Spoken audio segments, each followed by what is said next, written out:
Hi, it's Pam Eskew here with your loan and real estate tips and tidbits on Pam Graham, giving you useful information for your next transaction.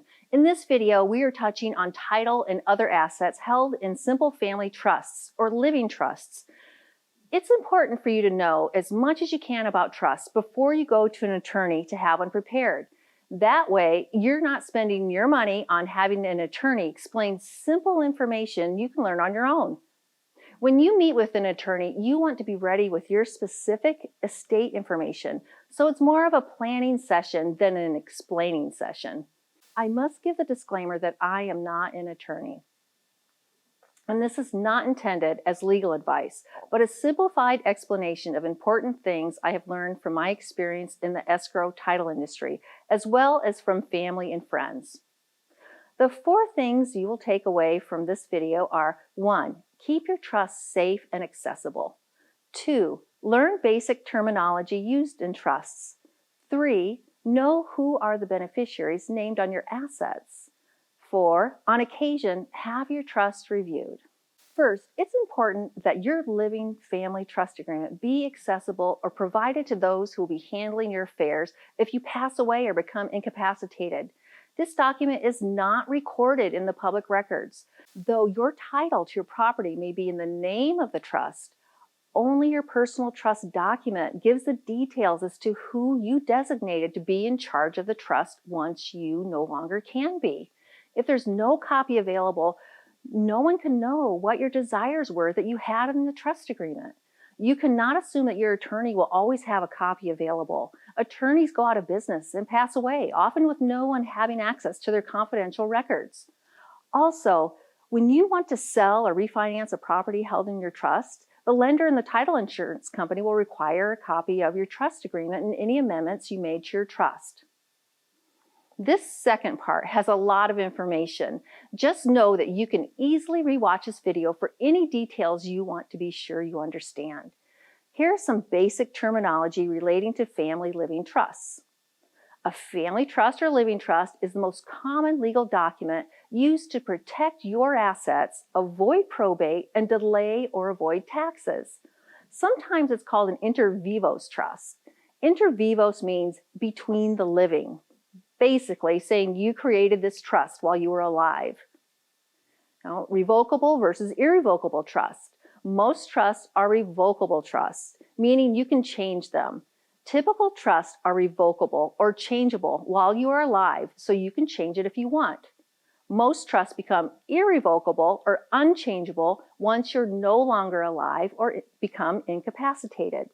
That way, once you are no longer in charge, no one else can change your desires and intentions you set out in your trust agreement. Who are the parties of a trust? The grantor. This is the person who creates a trust. Let's say it's you. The beneficiary, a person or entity for whose benefit the trust was created. Usually this is you while you're still alive. Once you've passed, typically the beneficiaries can be anyone or a charitable organization chosen by you, the grantor. That's the person who made the trust.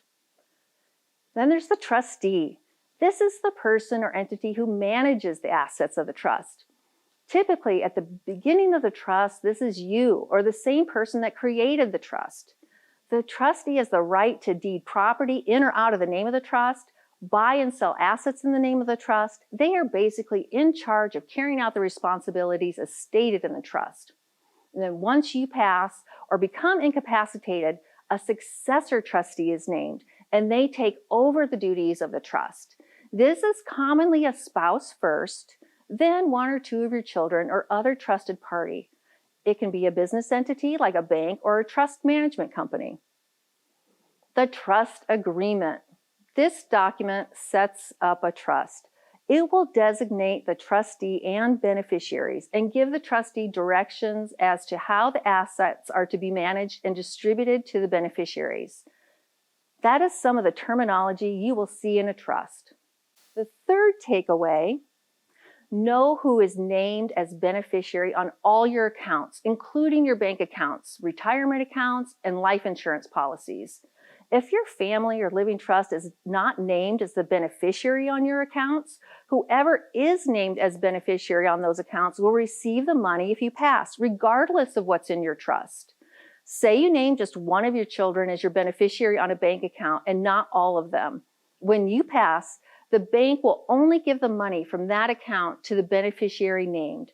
That is why it is so important for you to update all of your accounts to be sure your beneficiary information is up to date.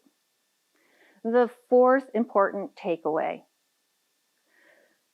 This is to be sure you have your trust agreement reviewed by an attorney on occasion. Some suggest every 5 years, or if you've had any major changes in your life that you may want addressed in your trust agreement. These could include a marriage, divorce, birth, or adoption of a child, moving to another state where inheritance laws may be different, or if you acquire new property you want added to your trust. Changes to the law could affect your trust. Be sure to check in with your attorney for guidance. Let's recap the important points. 1, keep your trust safe and accessible. This is a very important private document and just you and your attorney usually have copies. 2, learn basic terminology used in trust so your money is used wisely when you're working with your attorney. 3, update and know who are the beneficiaries named on all of your assets so there are no surprises and your assets are given to those intended. And 4, on occasion, have your trust reviewed by your attorney for any important changes. If you have any questions about this information or any loan and real estate essentials, I'm here to help. Call or text me at 760-550-1143. Also, I have a gift for you. It's the Use Your Home to Stay at Home Guide. This is a valuable booklet from the National Council on Aging. It will help you maximize all resources, public and private, to pay for services you may need as you age, so you can be as independent as possible in the residence of your choice. There's no cost or obligation for anything. I truly just want to help people, and I appreciate the opportunity to help you. Feel free to share this video.